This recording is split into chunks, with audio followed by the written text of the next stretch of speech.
देखते हैं उत्तर प्रदेश का स्थापत्य मूर्तिकला। यूपी में स्थापत्य कला के विकास को 3 भागों में बांटा गया: प्राचीन, मध्यकालीन और आधुनिक। राज्य से प्राप्त स्थापत्य कला के प्राचीनतम अवशेष मौर्य काल के हैं, जो चुनार के बलुआ पत्थर द्वारा निर्मित हैं। मौर्यकालीन सारनाथ का चिन्ह स्तंभ उत्तर प्रदेश का स्थापत्य कला का उत्कृष्ट नमूना है। यह स्तंभ एकात्मक पत्थरों से निर्मित हैं। मौर्यकालीन सारनाथ का सिंह स्तंभ उत्तर प्रदेश का स्थापत्य कला का उत्कृष्ट नमूना है। यह स्तंभ एकात्मक पत्थरों से निर्मित हैं। मौर्यकालीन सारनाथ का स्तंभ उत्तर प्रदेश का स्थापत्य कला का उत्कृष्ट नमूना है और यह स्तंभ एकात्मक पत्थरों से निर्मित है। अशोक स्तंभ सिंह चतुर्मुख स्थित सारनाथ वाराणसी में। अशोक स्तंभ सिंह चतुर्मुख ना, यह सारनाथ वाराणसी में स्थित है। इसका कंस्ट्रक्शन अशोक ने करवाया है। जो अशोक स्तंभ सिंह चतुर्मुख है, ये सारनाथ वाराणसी में स्थित है। इसका कंस्ट्रक्शन अशोक ने करवाया है। ऊंचाई 2.1 मीटर मतलब 7 फीट है, जो बलुआ पत्थर पर पूरा उकेटा गया है। अशोक स्तंभ जो है ना, अशोक स्तंभ या सिंह चतुर्मुख स्थित है सारनाथ वाराणसी में स्थित है। कंस्ट्रक्शन अशोक ने इसका करवाया था। ऊंचाई 2.1 मीटर है अशोक स्तंभ का। अशोक स्तंभ को सिंह चतुर्मुख भी बोलते हैं। ये 2.1 मीटर ऊंचा है, मतलब 7 फीट ऊंचा है, जो बलुआ पत्थर पर पूरा उकेरा गया है। गौतम बुद्ध के प्रथम उपदेश का याद दिलाता है यह। गौतम बुद्ध के प्रथम उपदेश का याद दिलाता है। 26 जनवरी 1950 को भारत सरकार ने इसे राष्ट्रीय चिन्ह के रूप में स्वीकार किया था। 26 जनवरी 1950 को भारत सरकार ने इसे राष्ट्रीय चिन्ह के रूप में स्वीकार किया था। 26 जनवरी 1950 को भारत सरकार ने इसे राष्ट्रीय चिन्ह के रूप में स्वीकार किया था। 26 जनवरी 1950 को भारत सरकार ने इसे क्या किया? राष्ट्रीय चिन्ह के रूप में स्वीकार किया।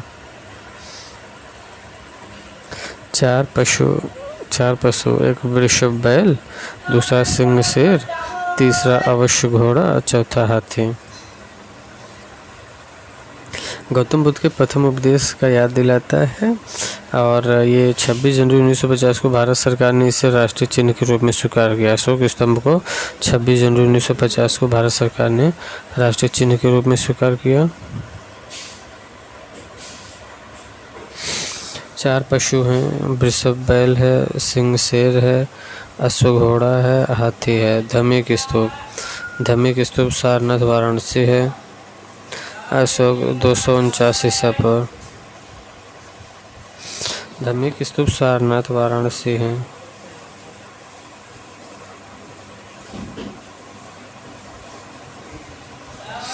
धम्मिक स्तूप सारनाथ वाराणसी है। अशोक 449 ईसा पूर्व का है। स्तूप का आधार बेस 28 मीटर तथा ऊंचाई 43.6 मीटर है। सारनाथ वाराणसी। धम्मिक स्तूप कहाँ है? सारनाथ वाराणसी में है। अशोक ने 249 ईसा पूर्व में स्तूप का आधार, मतलब अशोक ने 249 ईसा पूर्व बनवाया था। नहीं, अशोक ये 249 ईसा पूर्व का टाइम पीरियड है, मतलब अशोक ने स्तूप का अच्छा, ये धम्मिक स्तूप अशोक ने बनवाया था 249 ईसा पूर्व में। सारनाथ वाराणसी में है। अब स्टार्ट हो रहा है कि स्तूप का आधार या बेस 28 मीटर तथा ऊंचाई 43.6 मीटर है, जो आंशिक रूप से पत्थर तथा ईंटों से बना है। धम्मिक स्तूप ना आंशिक रूप से पत्थर तथा ईंटों से बना है। धम्मिक स्तूप हिरण पार्क ऋषिपत्तनम का प्रतिनिधित्व करता है। धम्मिक स्तूप हिरण पार्क ऋषिपत्तनम का प्रतिनिधित्व करता है। क्योंकि यहाँ गौतम बुद्ध ने ज्ञान प्राप्ति के बाद अपने शिष्यों को प्रथम प्रवचन दिया था। धार्मिक स्तूप मतलब हिरण पार्क।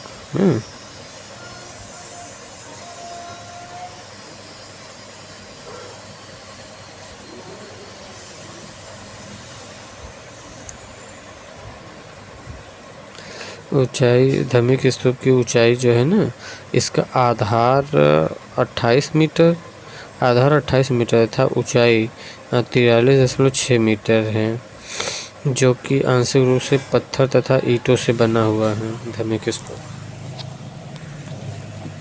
आंशिक रूप से पत्थर तथा ईंटों से बना हुआ है। धार्मिक स्तूप हिरण पार्क ऋषिपत्तनम का प्रतिनिधित्व करता है। धार्मिक स्तूप हिरण पार्क ऋषिपत्तनम का प्रतिनिधित्व करता है, क्योंकि यहाँ गौतम बुद्ध ने ज्ञान प्राप्ति के बाद अपने शिष्यों को प्रवचन दिया था। क्योंकि यहाँ गौतम बुद्ध ने ज्ञान प्राप्ति के बाद अपने शिष्यों को प्रथम प्रवचन दिया था। धार्मिक स्तूप धर्मराज का स्तूप सारनाथ वाराणसी में है। धर्मराज का स्तूप कहाँ है? सारनाथ वाराणसी में है। इस स्तूप का आधार मौर्यकाल व गुप्त काल के अन्य स्तूपों की भांति वर्गाकार नहीं है,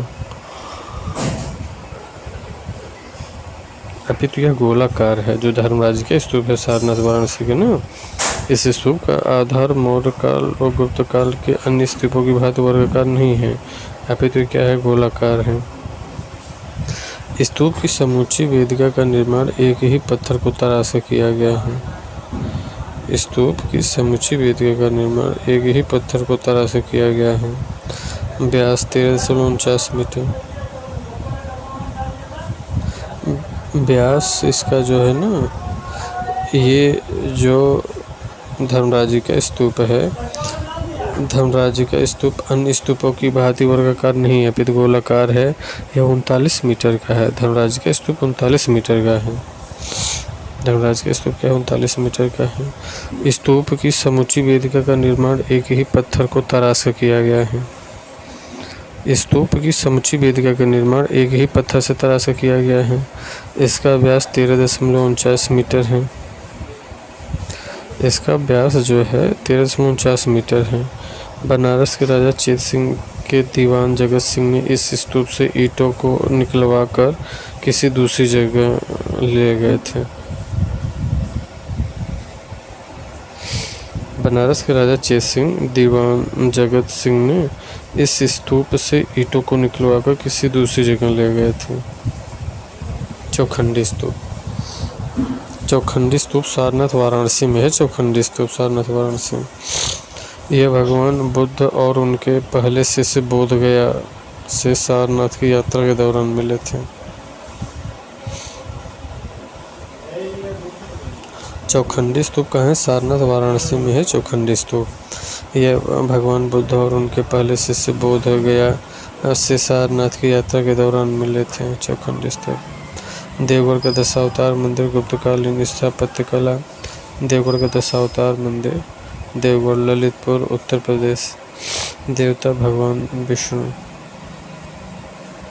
इस मंदिर का निर्माण पंचायत शैली में किया गया। इस मंदिर का निर्माण पंचायती शैली में किया गया। देवगढ़ का दशावतार मंदिर। देवगढ़ का दशावतार मंदिर पंचायत शैली में किया गया। उत्तर प्रदेश का प्रथम मंदिर है देवगढ़ का दशावतार मंदिर। उत्तर भारत का प्रथम मंदिर है जिसमें शिखर का निर्माण किया गया है। मंदिर 13.5 मीटर के वर्गाकार चबूतरे पर बना है। मंदिर 13.5 मीटर के वर्गाकार चबूतरे पर बना हुआ है। भीतरी गांव कानपुर। भीतरी गांव कानपुर 36 × 47 मीटर ऊंचे चबूतरे पर निर्मित इस मंदिर की छत पर 40 मीटर ऊंचा शिखर विद्यमान है।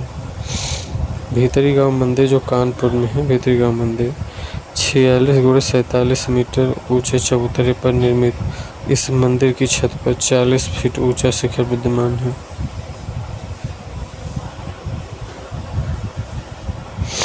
भीतरी गांव मंदिर कानपुर है। 36 × 47 मीटर ऊंचे चबूतरे पर निर्मित इस मंदिर की छत पर 40 मीटर ऊंचे शिखर पर विद्यमान है। कहोम मंदिर देवरिया में है। कहोम मंदिर देवरिया में है, उत्तर प्रदेश में। कहोम मंदिर का निर्माण स्कंदगुप्त के शासनकाल में हुआ था। यहाँ 5 जैन तीर्थंकरों की मूर्तियाँ की स्थापना हुई है। अच्छा, कहोम में ना 5 जैन तीर्थंकरों की मूर्तियों की स्थापना का उल्लेख मिलता है। कहोम जो है देवरिया में है, उत्तर प्रदेश के देवरिया में कहोम स्कंदगुप्त के शासनकाल में बना था। मध्यकाल की स्थापना। मध्यकाल की स्थापत्य मूर्तिकला। मध्यकाल की स्थापत्य मूर्तिकला। राज्य में स्थापत्य कला की सरकी शैली का विकास हुआ। जौनपुर में सरकी शासकों के संरक्षण हुआ था। सरकी स्थापत्य जिसमें झांझरी मस्जिद। झांझरी मस्जिद जौनपुर का सिपा मोहल्ले में गोमती नदी के तट पर है। झांझरी झांझरी मस्जिद जौनपुर के सिपा मोहल्ले में गोमती नदी के तट पर है। इसका निर्माण झांझरी मस्जिद का निर्माण इब्राहिम शाह सरकी 1430 ईस्वी में। झांझरी मस्जिद का निर्माण कहाँ? ये 1400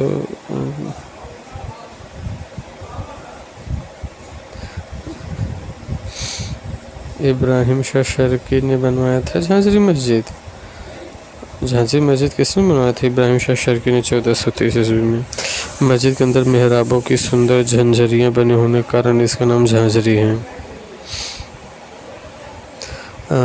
सिकंदर लोदी ने इस मस्जिद को ध्वस्त कर दिया। आगे चलकर मुगल सम्राट अकबर ने जौनपुर में शाही पुत्र के निर्माण के लिए इस मंदिर के पत्थरों का प्रयोग किया। सिकंदर लोदी ने इस मस्जिद को ध्वस्त कर दिया। आगे चलकर मुगल सम्राट अकबर ने जौनपुर में शाही पुल के निर्माण के लिए इस मस्जिद के पत्थरों का उपयोग किया। सिकंदर लोदी ने इस मस्जिद को ध्वस्त कर दिया। आगे चलकर सिकंदर लोदी ने इस मस्जिद को ध्वस्त कर दिया। आगे चलकर सिकंदर लोदी ने इस मस्जिद को ध्वस्त कर दिया। आगे चलकर मुगल सम्राट अकबर ने जौनपुर में शाही पुल के निर्माण के लिए इस मस्जिद का पत्थरों का प्रयोग किया। सिकंदर लोदी ने इस मस्जिद को ध्वस्त कर दिया। आगे चलकर और मुगल सम्राट अकबर ने जौनपुर में शाही पुल के निर्माण के लिए इस मस्जिद के पत्थरों का प्रयोग किया। सिकंदर लोदी ने इस मस्जिद को ध्वस्त कर दिया। आगे चलकर और मुगल सम्राट अकबर ने जौनपुर में शाही पुल के निर्माण के लिए इस मस्जिद के पत्थरों का प्रयोग किया। जौनपुर में शाही पुल के निर्माण के लिए इस मस्जिद के पत्थरों का प्रयोग किया। सिकंदर लोदी ने इस मस्जिद को ध्वस्त कर दिया। आगे चलकर किससे? ये झांझरी मस्जिद जो था, सिकंदर लोदी ने इस मस्जिद को ध्वस्त कर दिया। आगे चलकर मुगल सम्राट अकबर ने जौनपुर में शाही पुल के निर्माण के लिए, अच्छा शाही का पुल अकबर ने बनवाया था। शाही पुल किसने बनवाया? अकबर ने। अकबर ने जौनपुर में शाही पुल के निर्माण के लिए इस मस्जिद के पत्थरों का प्रयोग किया।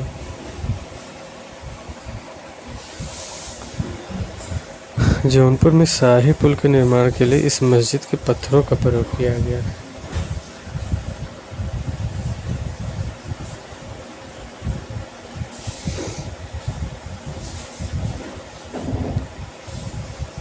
सिकंदर लोदी ने इस मस्जिद को ध्वस्त कर दिया था, झांझरी मस्जिद को।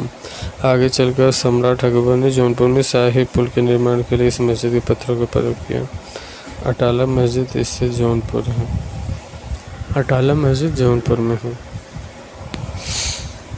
अटाला मस्जिद का निर्माण जौनपुर में है। निर्माण 1408 ईस्वी में इब्राहिम शाह सरकी ने करवाया था। अटाला मस्जिद का निर्माण किसने करवाया था? अटाला मस्जिद का निर्माण 1408 ईस्वी में इब्राहिम शाह सरकी ने। अटाला मस्जिद का निर्माण जो है 1408 ईस्वी में इब्राहिम शाह सरकी ने। अटाला मस्जिद जो जौनपुर में है, इसका निर्माण 1408 में इब्राहिम शाह सरकी ने करवाया था। अटाला मस्जिद का निर्माण 1408 में इब्राहिम शाह सरकी। अटाला देवी मंदिर के नाम पर इस मस्जिद का नाम पड़ा अटाला देवी। अटाला देवी मंदिर का निर्माण कन्नौज के राजा विजय चंद्र ने करवाया था। विजय चंद्र सेन ने अटाला देवी मंदिर के नाम पर इस मस्जिद का नाम पड़ा था अटाला मस्जिद। अटाला देवी मंदिर का निर्माण कन्नौज के राजा विजय चंद्र सेन ने करवाया था।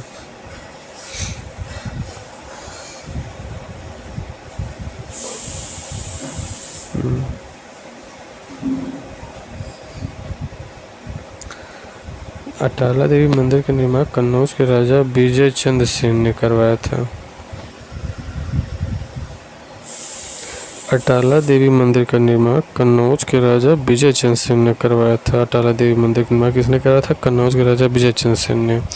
और फिर अटाला मस्जिद को यही जो है तोड़वा करके फिर अटाला मस्जिद बनाया गया इब्राहिम शाह सिरकी द्वारा।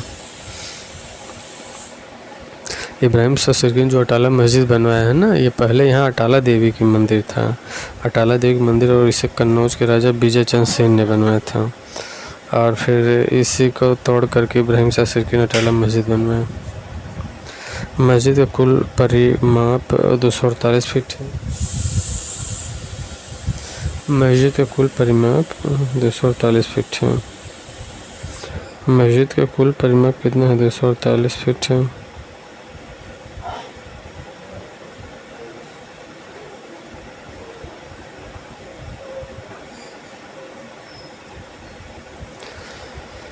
मस्जिद का अटाला मस्जिद का कुल परिमाप कितना है? 248 फीट है। इसकी नींव फिरोज शाह तुगलक ने रखी थी। नींव तो अटाला मस्जिद फिरोज शाह तुगलक ने रख दिया था, लेकिन बनवाया था किसी ने? 1408 में इब्राहिम शाह सिरकी ने करवाया था। अटाला मस्जिद के 3 तोरण द्वार हैं, जिनमें बीच का द्वार सबसे ऊंचा 23 मीटर का है। इसमें 3 तोरण द्वार हैं, जिसमें से बीच वाला सबसे ऊंचा है 23 मीटर का। लाल दरवाज़ा स्थित कहाँ? जौनपुर के बेगमगंज मोहल्ले में। इसका निर्माण कराया गया 1455 ईस्वी में सुल्तान महमूद सरकी की पत्नी बीबी रोजा। लाल दरवाज़ा मस्जिद स्थित है जौनपुर के बेगमगंज मोहल्ले में। निर्माण और 1455 ईस्वी में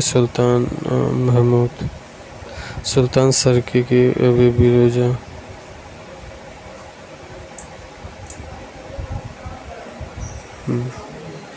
लाल दरवाज़ा मस्जिद जौनपुर के बेगमगंज मोहल्ले में 1455 ईस्वी में सुल्तान महमूद सरकी की पत्नी बीबी रोजा है।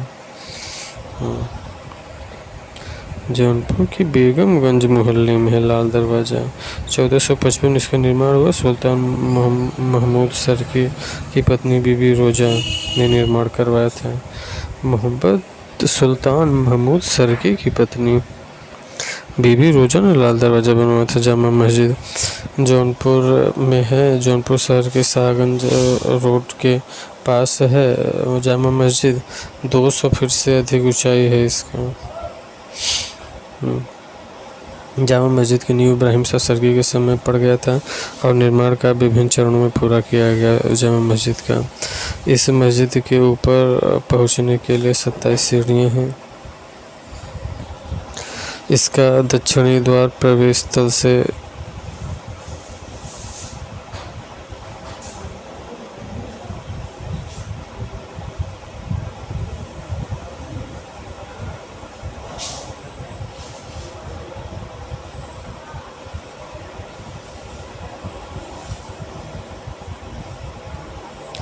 जामा मस्जिद की नींव इब्राहिम शाह सिरकी के समय लगा। इसका निर्माण का विभिन्न चरणों में पूरा किया गया। इस मस्जिद के ऊपर पहुंचने के लिए 27 सीढ़ी। जामा मस्जिद में पहुंचने के लिए 27 सीढ़ी।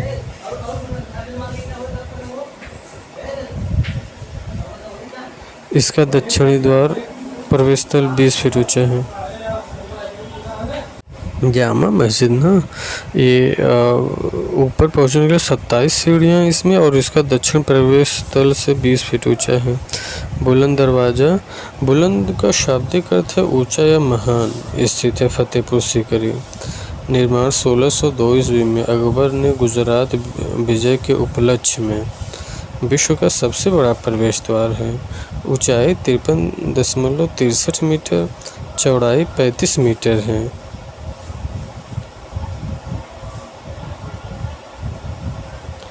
अब बुलंद का शाब्दिक अर्थ ऊंचा या महान स्थित है। और फतेहपुर सीकरी बुलंद दरवाज़ा। बुलंद दरवाज़ा जो है ना, बुलंद का शाब्दिक अर्थ ऊंचा या महान है।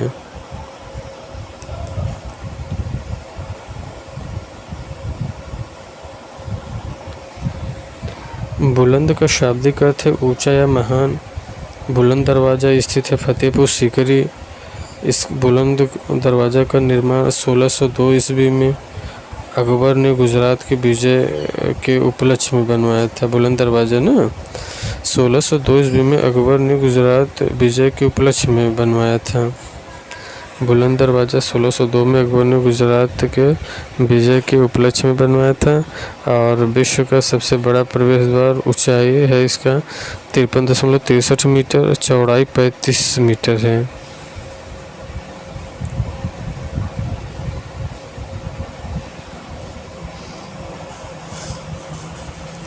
विश्व का सबसे बड़ा प्रवेश द्वार, ऊंचाई है 53.63 मीटर है।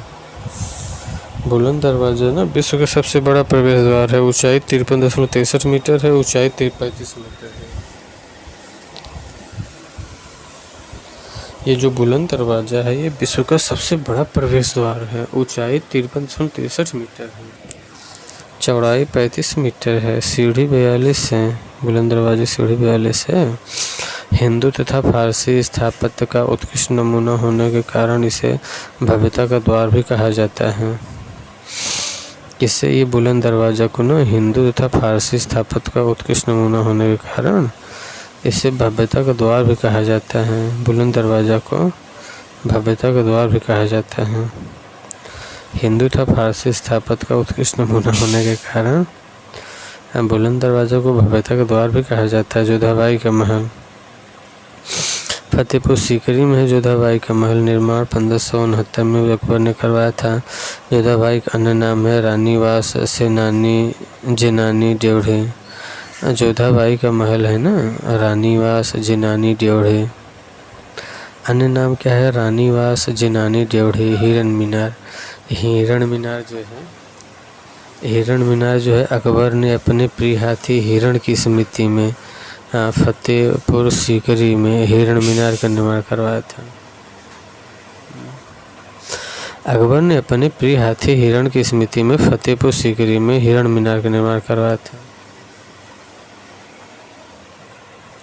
अकबर ने अपने प्रिय हाथी हिरण की स्मृति में फतेहपुर सीकरी में हिरण मीनार का निर्माण करवाया था।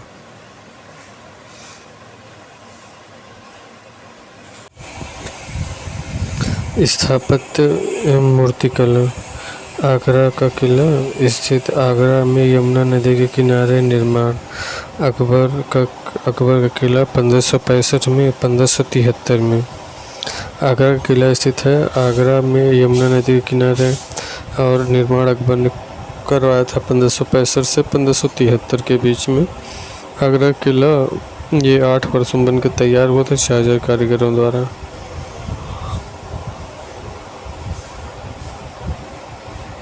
आगरा के किले का निर्माण अकबर के प्रधान कारीगर कासिम खां की देखरेख में हुआ था। आगरा के किले का निर्माण अकबर के प्रधान कारीगर कासिम खां की देखरेख में हुआ था। आगरा के किले का निर्माण अकबर के प्रधान कारीगर कासिम खां की देखरेख में हुआ था। आगरा किले का निर्माण अकबर के प्रधान कारीगर कासिम खां की देखरेख में हुआ था। 4 गेट है इसमें, 4 गेट है इसमें। खिजरी गेट, जल द्वार, अमर सिंह द्वार या अकबर द्वार, हाथी द्वार या दिल्ली द्वार और गजनी द्वार। 4 गेट हैं, एक खिजरी गेट या जल द्वार, दूसरा अमर सिंह द्वार या अकबर द्वार, तीसरा हाथी द्वार या दिल्ली द्वार, चौथा गजनी द्वार है। आगरा का किला, आगरा का लाल किला। आगरा का लाल किला ये अकबरी महल और जहांगीरी महल अकबर द्वारा निर्माण करवाया गया था। आगरा का जो लाल किला है ना, आगरा के लाल किला में 2 महल हैं, एक तो अकबरी महल है, दूसरा जहांगीरी महल है। आगरा का जो लाल किला है इसमें अकबरी महल और जहांगीरी महल है। इसमें अकबर द्वारा निर्माण करवाया गया था अकबरी महल और जहांगीरी महल। आगरा के किले को यूनेस्को की सूची में वर्ष 1983 में शामिल किया गया था। आगरा के किले को यूनेस्को की सूची में वर्ष 1983 में शामिल किया गया था। आगरा के किले को यूनेस्को की सूची में वर्ष 1983 में शामिल किया गया था। आगरा के लाल किले की बनावट राजा मान सिंह के ग्वालियर के किले से प्रेरित होती है। आगरा के लाल किले की बनावट राजा मान सिंह के ग्वालियर किले से प्रेरित होती है। जो आगरा के लाल किले की बनावट है ये राजा मान सिंह के ग्वालियर के किले से प्रेरित होती है।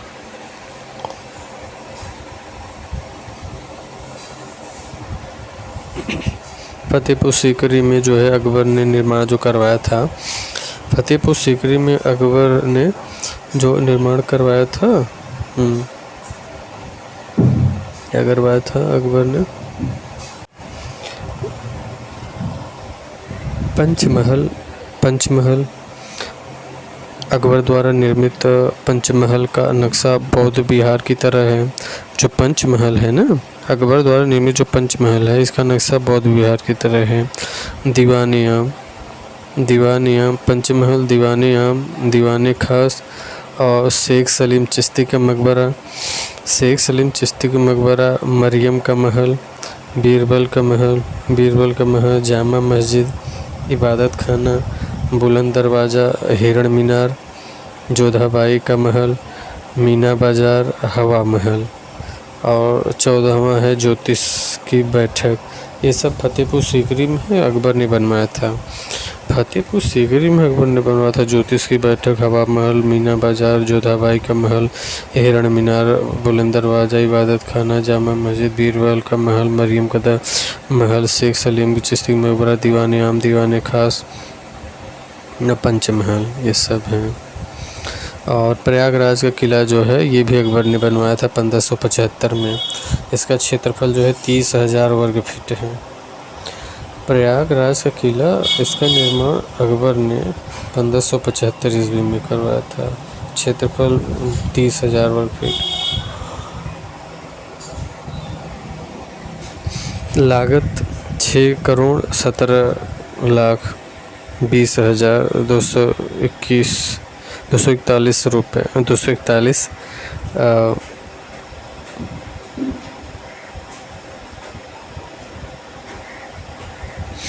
जो प्रयागराज किला है इसका निर्माण अकबर ने 1575 ईस्वी में बनवाया था।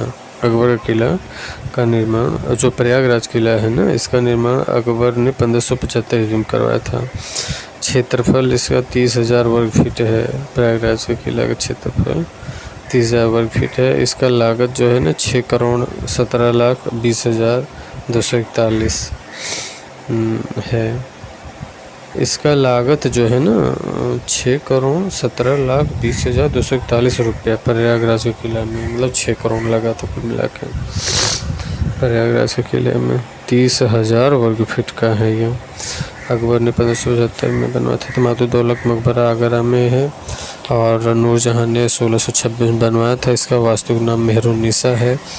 मुग़ल काल की पूर्ण संगमरमर की पहली इमारत है। मुग़ल काल की पूर्ण संगमरमर की पहली इमारत है।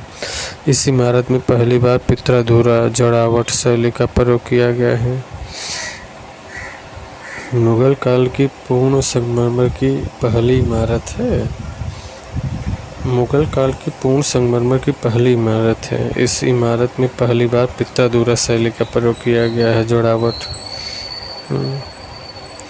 मुग़ल काल की पूर्ण संगमरमर की पहली इमारत है ये। जो पित्राधुरा, ये जो तमातुल दौलत मकबरा है, मुग़ल काल की पूर्ण संगमरमर की पहली इमारत है। इस इमारत में पहली बार पित्राधुरा शैली प्रयोग किया गया है। और दीवान-ए-आम शाहजहाँ ने बनवाया था। दीवान-ए-आम कौन बनवाया था? शाहजहाँ बनवाया था। आगरा के किले के भीतर इसका निर्माण किया गया है। दीवान-ए-आम का निर्माण ना शाहजहाँ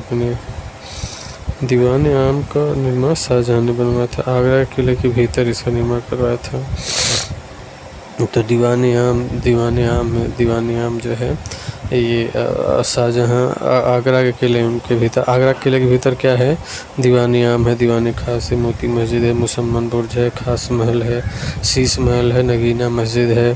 ये सब ये शाहजहाँ ने बनवाया था आगरा के किले में। आगरा किले में सब इतना है। दीवानी आम, दीवानी आम शाहजहाँ द्वारा निर्मित प्रथम भवन था। दीवानी आम शाहजहाँ द्वारा निर्मित प्रथम भवन है।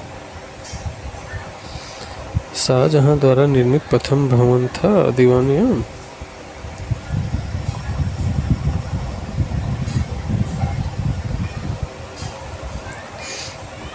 दीवानी आम शाहजहाँ द्वारा निर्मित प्रथम भवन था जिसमें संगमरमर का प्रयोग किया गया है, जिसे जोधपुर के मकराना से लाया गया था।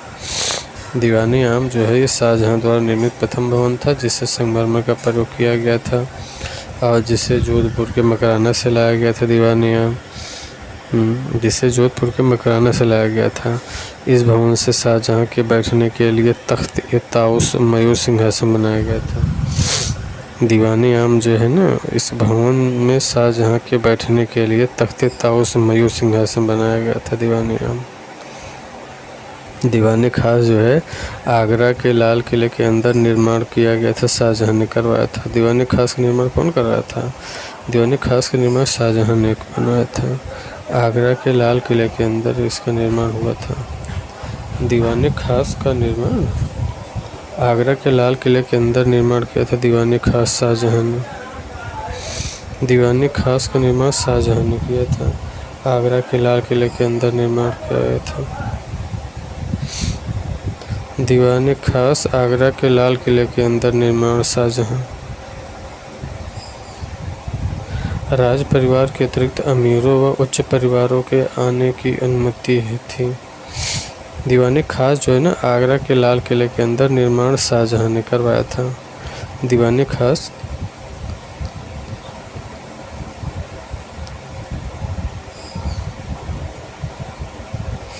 आगरा के लाल किले के अंदर निर्माण शाहजहाँ ने करवाया था। दीवानी खास का राज परिवार के अतिरिक्त अमीरों व उच्च पदाधिकारियों के आने की अनुमति थी। दीवानी खास राज परिवार के अतिरिक्त अमीरों व उच्च परिवारों के आने की अनुमति थी।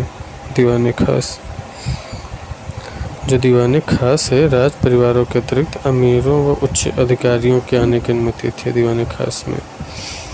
मुसम्मन बुर्ज, आगरा का लाल किले के अंदर मुसम्मन बुर्ज है। इसका निर्माण शाहजहाँ ने करवाया था।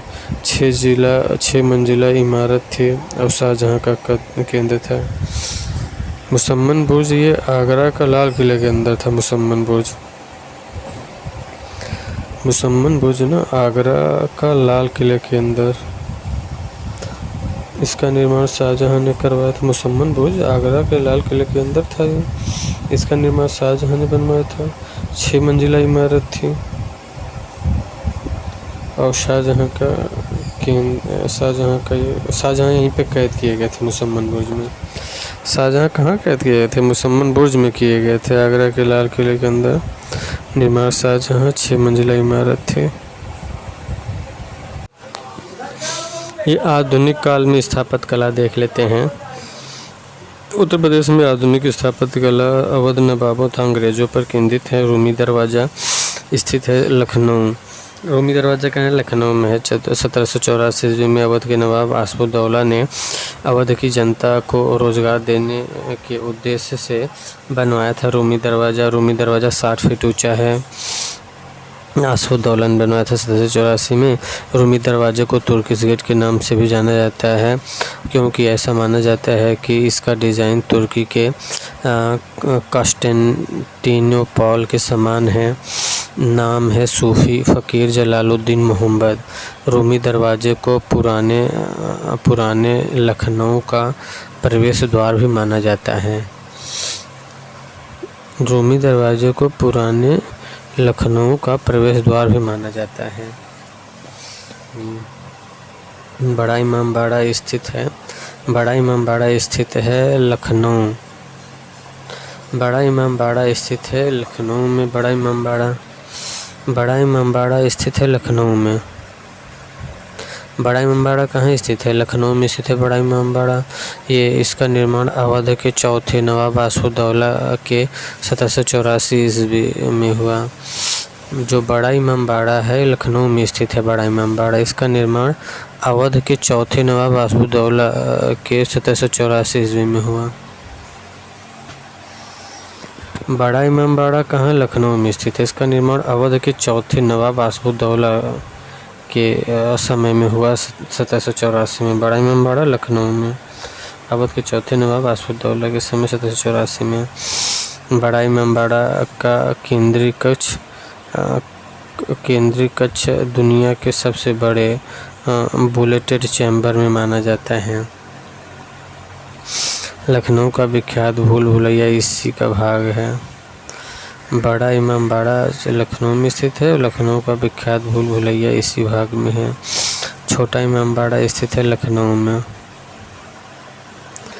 छोटा इमामबाड़ा स्थित है लखनऊ में। इसका निर्माण अवध के नवाब मोहम्मद अली शाह ने 1837 में 1842 के बीच हुआ है। जो छोटा इमामबाड़ा कहाँ है? लखनऊ में। छोटा इमामबाड़ा अवध के नवाब मोहम्मद अली शाह ने बनवाया था 1837 से 1842 के बीच।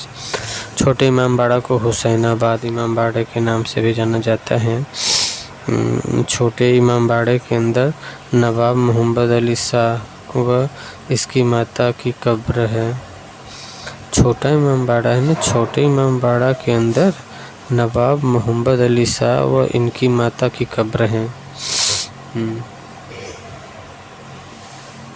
सिकंदर बाग स्थित लखनऊ। सिकंदर बाग ये लखनऊ में स्थित है। सिकंदर बाग लखनऊ में। निर्माण अवध के अंतिम नवाब वाजिद अली शाह ने अपनी प्रिय पत्नी सिकंदर महल की स्मृति में करवाया था 1847 से 1856 में। वास्तुकार गुलाम नबी रजा खान हैं। साबित अली आदि हैं। यह महल लखौरी ईंट व चूने के प्लास्टर को निर्मित है। जो सिकंदर बाग है लखनऊ में है। अवध के अंतिम नवाब वाजिद अली शाह ने अपनी प्रिय पत्नी सिकंदर महल की स्मृति में करवाया था 1847 से 56 में। वास्तुकार गुलाम नबी रजा खान हैं और साबित अली आदि। वास्तुकार कौन है? गुलाम नबी रजा खान और साबित अली आदि। यह महल लाखौरी ईंट व चूने के प्लास्टर से निर्मित है। यह महल जो सिकंदर बाग है ना, यह महल लाखौरी ईंट व चूने के प्लास्टर से निर्मित है। केसर बाग स्थित लखनऊ।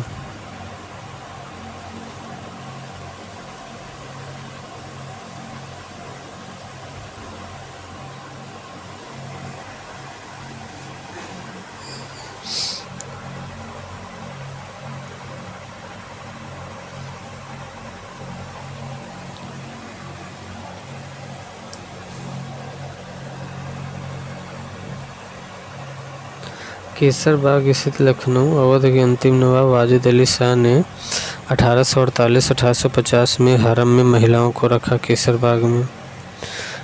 बाग स्थित जो लखनऊ है, इसका निर्माण अवध के नवाब वाजिद अली शाह ने।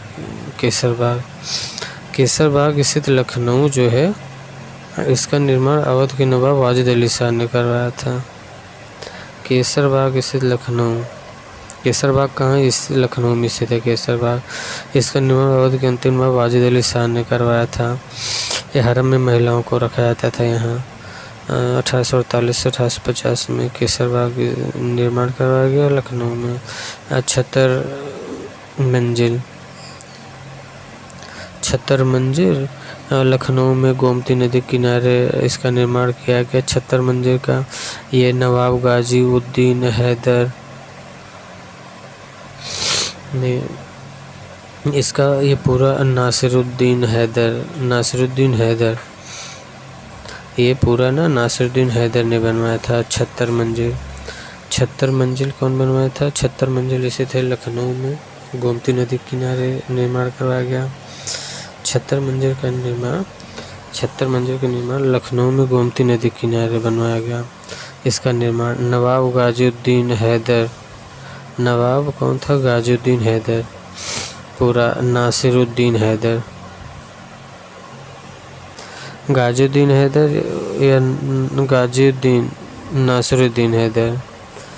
इसका निर्माण कौन? नवाब गाजिउद्दीन हैदर ने प्रारंभ किया था, पूरा किया नासिरुद्दीन हैदर ने। 76 मंजिल लखनऊ। बेगम समरू का चर्च मेरठ में है, बेगम समरू का चर्च मेरठ में, सरधना में। बेगम समरू का जो चर्च है ना, मेरठ के सरधना में स्थित है। बेगम समरू का चर्च जो है ये आवर लेडी ऑफ ग्रेस के नाम से जाना जाता है। Begum Samru church our lady of grace का विशेष अधिकार युक्त रोमन कैथोलिक गिरजाघर है।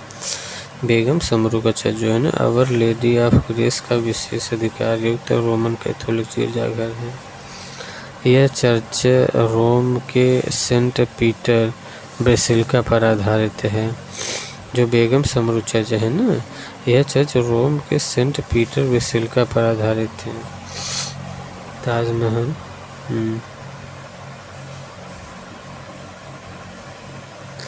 ताजमहल देख लेते हैं। आगरा में है, ताजमहल आगरा में है। निर्माण शाहजहां ने 1631 से 1653 में अपनी पत्नी मुमताज़ महल की याद में बनवाया था।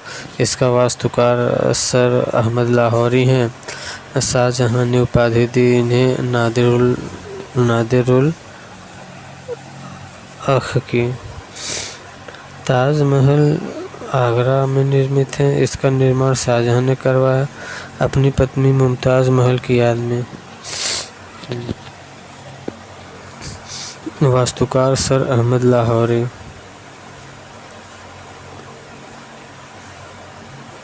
वास्तुकार सर अहमद लाहौरी। शाहजहां ने उपाधि दी थी नादिरुल अख का। सर अहमद लाहौरी शाहजहां ने उपाधि दिया था, इन्हें नादिरुल अख की उपाधि दिया गया। इनकी भूमि से 22 फीट ऊंचे चबूतरे पर निर्मित हैं। 108 फीट ऊंची इमारत के लिए मकराना खान से संगमरमर का पत्थर। ये जो ताजमहल है ना, ताजमहल भूमि से 22 फीट ऊंचे चबूतरे पर निर्मित है। 108 फीट ऊंचे इमारत के लिए मकराना खान से संगमरमर का पत्थर है। जो ताजमहल है ना, ताजमहल भूमि से 22 फीट ऊंचे चबूतरे पर निर्मित, ताजमहल भूमि से 22 फीट ऊंचे चबूतरे पर निर्मित। ताजमहल जो है भूमि से 22 फीट ऊंचे चबूतरे पर निर्मित 108 फीट ऊंची इमारत के लिए 108 फीट ऊंची इमारत के लिए मकराना खान से संगमरमर का पत्थर लाया गया। ताजमहल को वर्ष 1983 में यूनेस्को की सूची में शामिल किया गया। यूनेस्को की सूची में शामिल होने वाली भारत की प्रथम इमारत है ताजमहल जो है ना। ताजमहल को वर्ष 1983 में यूनेस्को की सूची में शामिल किया गया। यूनेस्को की सूची में शामिल होने के लिए भारत की प्रथम इमारत है। भूमि में 22 फुट ऊंचे चबूतरे पर निर्मित 108 फीट ऊंचे इमारत के लिए मकराना खान से संगमरमर का पत्थर लाया गया था। ये ताजमहल ना जो 1631 से 1653 बनाया गया, भूमि से 22 फीट ऊंचे चबूतरे पर निर्मित है। भूमि से 22 फीट ऊंचे चबूतरे पर निर्मित है और 108 फीट ऊंची इमारत है। निम्नलिखित में से कौन सी भाषा उत्तर प्रदेश में नहीं बोली जाती है? तो इसमें अंगिका नहीं बोली जाती, बाकी बुंदेली, अवधी, भोजपुरी बोली जाती है। और निम्नलिखित में से कौन सा उत्तर प्रदेश के हिंदी भाषा के साहित्यकार नहीं हैं? फणेश्वर नाथ रेणु ये उत्तर प्रदेश की हिंदी भाषा के साहित्यकार नहीं है। बाकी महादेवी वर्मा, श्रीकांत वर्मा और महावीर प्रसाद द्विवेदी सब यूपी के हैं। फणेश्वर नाथ रेणु यूपी के नहीं हैं। नज़ीर अकबराबादी का संबंध किस भाषा से? उर्दू से है। नज़ीर अकबराबादी उर्दू भाषा से है। उर्दू किस वर्ष राज्य की दूसरी भाषा घोषित किया गया? 1989 में उर्दू को राज्य की भाषा, दूसरी राज्य की भाषा। किसे हिंदी खड़ी बोली का जनक माना था? अमीर खुसरो हिंदी खड़ी बोली के जनक। आकार बहुला का संबंध किस बोली से है? बुंदेली से। आकार बहुला बुंदेली से। अवधी भाषा का उद्भव किससे हुआ है? अर्धमागधी अपभ्रंश से। अवधी भाषा का उद्भव किससे हुआ है?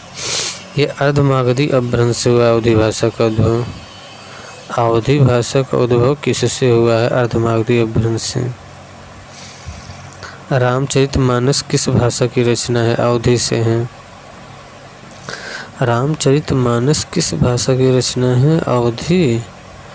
रामचरितमानस किस भाषा की रचना है? अवधी। भोजपुरी का शेक्सपियर किसे कहा जाता है? भिखारी ठाकुर को। भोजपुरी का शेक्सपियर भिखारी ठाकुर कहा जाता है। भोजपुरी का शेक्सपियर, भोजपुरी का शेक्सपियर भिखारी ठाकुर कहा जाता है। भोजपुरी का शेक्सपियर। संस्कृत भाषा को समृद्ध करने के उद्देश्य से उत्तर प्रदेश संस्कृत संस्थान की स्थापना किस वर्ष किया गया? 31 दिसंबर 1976 को। संस्कृत भाषा को समृद्ध करने के उद्देश्य से उत्तर प्रदेश संस्कृत संस्थान की स्थापना किस वर्ष की गई? 31 दिसंबर 1976 को किया गया। किस संस्थान की स्थापना पुरुषोत्तम दास टंडन के नेतृत्व में किया गया था? उत्तर प्रदेश हिंदी संस्थान। किस संस्थान की स्थापना पुरुषोत्तम दास टंडन के नेतृत्व में किया गया था? उत्तर प्रदेश हिंदी संस्थान। किस संस्थान की स्थापना पुरुषोत्तम दास टंडन के नेतृत्व में की गई थी? उत्तर प्रदेश हिंदी संस्थान जो है ना, ये पुरुषोत्तम दास टंडन के नेतृत्व में किया गया था। पुरुषोत्तम दास टंडन के नेतृत्व में किया गया था उत्तर प्रदेश हिंदी संस्थान। महात्मा गांधी पुरस्कार किस संस्थान द्वारा दिया जाता है? उत्तर प्रदेश हिंदी संस्थान। महात्मा गांधी पुरस्कार किस संस्थान द्वारा दिया जाता है? उत्तर प्रदेश हिंदी संस्थान द्वारा महात्मा गांधी पुरस्कार। महात्मा गांधी पुरस्कार किस संस्थान द्वारा दिया जाता है? उत्तर प्रदेश हिंदी संस्थान। महात्मा गांधी पुरस्कार किस संस्थान द्वारा दिया जाता है? उत्तर प्रदेश हिंदी संस्थान द्वारा महात्मा गांधी पुरस्कार। उत्तर प्रदेश भाषा संस्थान की स्थापना किस वर्ष की गई थी? वर्ष 1994 में। उत्तर प्रदेश भाषा संस्थान की स्थापना 1994 में।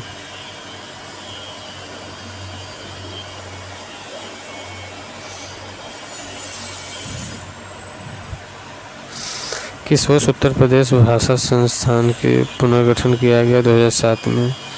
किस वर्ष उत्तर प्रदेश भाषा संस्थान का पुनर्गठन किया गया? 2007 में। उत्तर प्रदेश भाषा संस्थान 2007 में। निम्नलिखित में से कौन सा सम्मान हिंदुस्तानी अकेडमी प्रयागराज द्वारा दिया जाता है? उपरोक्त सभी। कौन सा सम्मान हिंदुस्तानी अकेडमी प्रयागराज द्वारा दिया जाता है? सभी। गुरु गोरखनाथ शिखर सम्मान और गोस्वामी तुलसीदास सम्मान, महादेवी सम्मान, ये उपरोक्त सभी के द्वारा। कौन सा सम्मान हिंदुस्तानी अकेडमी प्रयागराज द्वारा दिया जाता है? हिंदुस्तानी अकेडमी प्रयागराज द्वारा सभी दिया जाता है। गुरु गोरखनाथ शिखर सम्मान दिया जाता है, तुलसीदास सम्मान दिया जाता है और महादेवी सम्मान दिया जाता है हिंदुस्तान अकेडमी प्रयागराज द्वारा। उत्तर प्रदेश उर्दू अकादमी में किस वर्ष एक केंद्रीय पुस्तकालय स्थापित किया गया? 1978 में। उत्तर प्रदेश में उर्दू अकादमी में किस वर्ष एक केंद्रीय पुस्तकालय स्थापित किया गया? वर्ष 1978 में।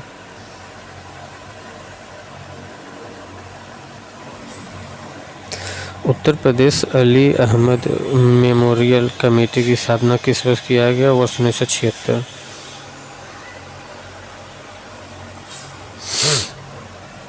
फखरुद्दीन अली अहमद मेमोरियल कमेटी की स्थापना किस वर्ष की गई? 1976 में।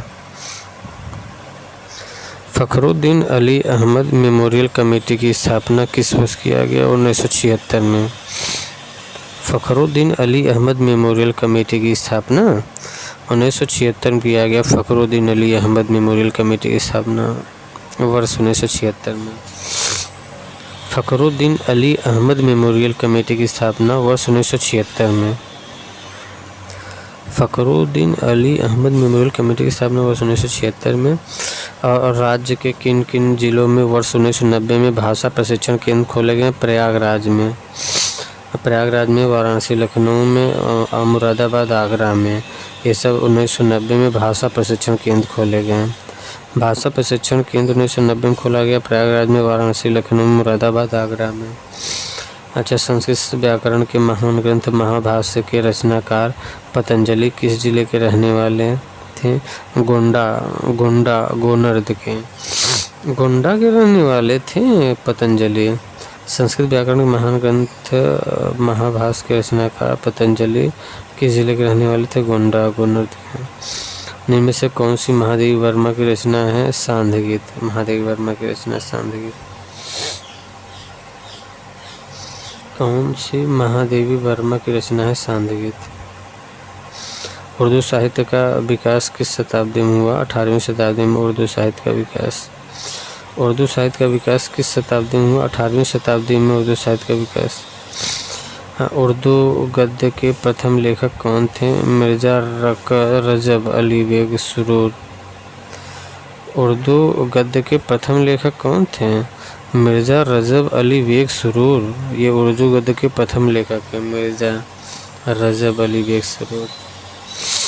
किस्सा राधा कन्हैया किसकी रचना है? नवाब वाजिद अली शाह। किस्सा राधा कन्हैया किसकी रचना है? नवाब वाजिद अली शाह।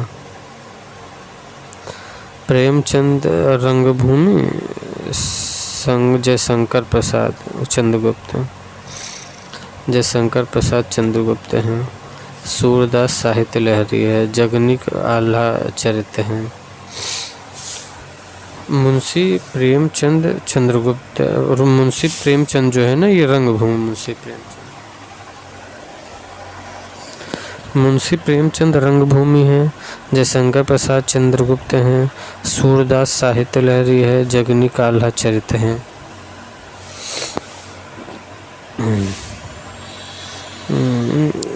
जगनिक आल्हा चरित्र, सूरदास साहित्य लहरी, जयशंकर प्रसाद चंद्र भानुगुप्त, मुंशी प्रेमचंद रंगभूमि है। भोजपुरी पूर्वी उत्तर प्रदेश की लोक भाषा है, अतः पूर्वी उत्तर प्रदेश के लोग अन्य भाषाओं में सजगल थे। पहला सही है। उत्तर प्रदेश में स्थापत्य कला के प्राचीन नमूने मिलते हैं मौर्य काल से। कुषाण काल में कौन सी शैली अपने चरमोत्कर्ष में स्थित थी? मथुरा शैली ना, ये कुषाण काल में अपने चरमोत्कर्ष थी मथुरा शैली। गुप्त काल में मृत्तिका द्वारा निर्मित मूर्तियाँ कहाँ से प्राप्त हुई? ये सभी है। गुप्त काल में मृत्तिका द्वारा निर्मित मूर्तियाँ कहाँ से प्राप्त हुई? बरेली, वाराणसी, श्रावस्ती से। गुप्त काल में मृत्तिका द्वारा निर्मित मूर्तियाँ कहाँ से प्राप्त हुई थी? बरेली, वाराणसी, श्रावस्ती से, सभी से। गुप्त काल में मृत्तिका द्वारा निर्मित मूर्तियाँ कहाँ से प्राप्त हुई? बरेली, वाराणसी, श्रावस्ती, सभी से। अयोध्या और संभल में मस्जिद का निर्माण किस मुगल शासक ने करवाया था? बाबर ने। अयोध्या और संभल में मस्जिद का निर्माण किस मुगल शासक ने करवाया था? अयोध्या और संभल में मस्जिद का निर्माण किस मुगल शासक ने करवाया था? बाबर ने करवाया था। अयोध्या और संभल में मस्जिदों का निर्माण बाबर ने करवाया था। ताजमहल का निर्माण कहाँ के संगमरमर से किया गया था? मकराना के संगमरमर से। राज्य में हिंदू स्थापत्य निर्माण का प्रमुख स्थान है वृंदावन। बाकी फतेहपुर, जौनपुर, गाजीपुर ये सब तो मुस्लिमों ने बनवाया था। राज्य में स्थित महोबा में खजुराहो स्थापत्य का निर्माण किस वंश के शासकों द्वारा कराया गया था? चंदेल शासकों से करवाया था महोबा खजुराहो। लखनऊ कला के उत्कृष्ट उदाहरण बड़ा इमामबाड़ा का निर्माण किसने करवाया? आसफुद्दौला ने करवाया था बड़ा इमामबाड़ा का निर्माण। आसफुद्दौला, बड़ा इमामबाड़ा। मध्यकाल में उत्तर प्रदेश की प्रमुख चित्रकला शैली कौन सी है? मुगल शैली है। मध्यकाल में उत्तर प्रदेश की प्रमुख चित्रकला शैली मुगल।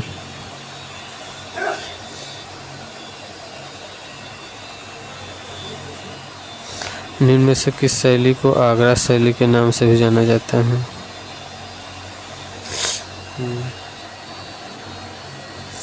किस शैली के नाम से निम्न में से किस शैली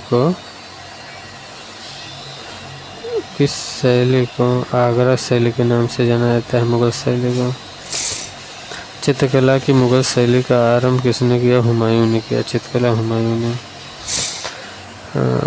प्रसिद्ध चित्रकार मीर सैयद अली तथा ख्वाजा अब्दुल समद किस शैली से संबंधित है? मुगल शैली से संबंधित है।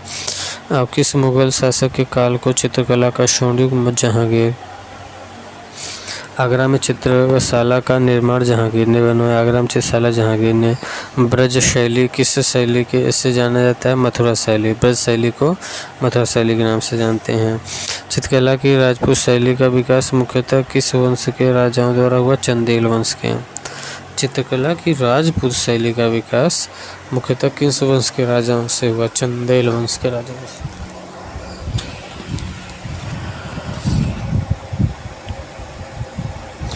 चित्रकला की जैनी शैली का विकास मुख्यतः कहाँ हुआ था? अवध और जौनपुर में। चित्रकला की जैनी शैली का विकास कहाँ हुआ था? अवध और जौनपुर में हुआ था चित्रकला की जैनी शैली। चित्रकला की जैनी शैली का विकास अवध और जौनपुर में हुआ था। जैनी शैली, चित्रकला की जैनी शैली अवध और जौनपुर में।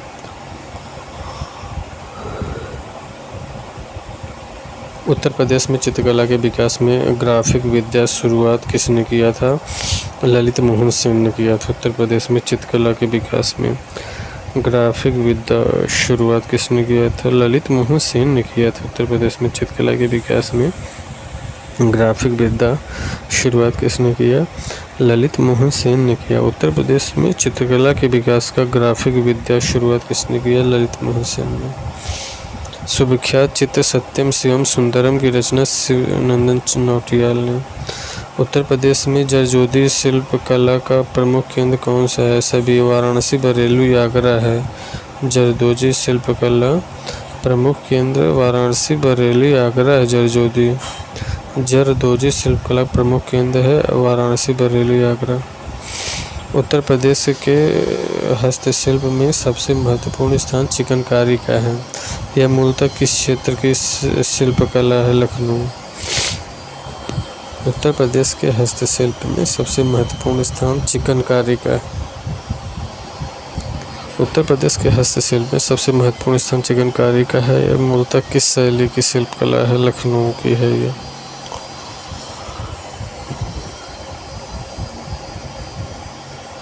मुरादाबाद देश सहित विश्व भर में किस कला के लिए जाना जाता है? सभी पीतल के बर्तन, सजावटी सामान, मीनाकारी व नक्काशी। मुरादाबाद देश सहित विश्व भर में किस कला के लिए जाना जाता है? मुरादाबाद पीतल के बर्तन, सजावटी सामान और मीनाकारी व नक्काशी के लिए मुरादाबाद। उत्तर प्रदेश देश का कौन सा जिला ऊनी कारपेट के लिए प्रसिद्ध है? शाहजहांपुर। ऊनी कारपेट शाहजहांपुर। मिट्टी से तैयार की जाने वाली टेराकोटा शिल्पकला का कौन सा शहर प्रमुख केंद्र है? गोरखपुर टेराकोटा के लिए। किस शहर को पंचकोरा खिलौना प्रसिद्ध है? सहारनपुर का पंचकोरा खिलौना प्रसिद्ध है। पंचकोरा खिलौना सहारनपुर का पंचकोरा खिलौना प्रसिद्ध है सहारनपुर का। लखनऊ में कला शिल्प महाविद्यालय की स्थापना 1922 में। लखनऊ में कला एवं शिल्प महाविद्यालय की स्थापना वर्ष 1922 में। उत्तर प्रदेश में ललित कला अकादमी नेशनल एकेडमी ऑफ आर्ट क्षेत्रीय केंद्र में स्थित है। लखनऊ में है। उत्तर प्रदेश में ललित कला अकादमी नेशनल एकेडमी ऑफ आर्ट क्षेत्रीय केंद्र में स्थित है। लखनऊ में है। उत्तर प्रदेश में ललित कला अकादमी नेशनल एकेडमी ऑफ आर्ट क्षेत्रीय केंद्र स्थित है। लखनऊ में है। उत्तर प्रदेश में ललित कला अकादमी नेशनल एकेडमी ऑफ आर्ट क्षेत्रीय केंद्र लखनऊ में है। लखनऊ में। उत्तर प्रदेश में ललित कला अकादमी नेशनल एकेडमी ऑफ आर्ट क्षेत्रीय केंद्र स्थित है। लखनऊ में। उत्तर प्रदेश में स्थित जैन विद्या शोध संस्थान की स्थापना किस शहर में किया गया? लखनऊ में। जैन विद्या शोध संस्थान लखनऊ में। अयोध्या शोध संस्थान की स्थापना संस्कृति विभाग के अंतर्गत किया गया। अयोध्या शोध संस्थान की स्थापना संस्कृति विभाग के अंतर्गत किया गया। अटाला मस्जिद जौनपुर में, अम्बाड़ा लखनऊ, बाबरी अयोध्या में, अकबर किला सिकंदरा में। राजपूत शैली से संबंधित कथनों पर विचार कीजिए। राजपूत शैली विकास मुख्य रूप से कन्नौज तथा बुंदेलखंड के चंदेल राजाओं द्वारा किया गया। सही है। और इस शैली में जन सामान्य के जीवन को दर्शाया गया। दोनों सही है।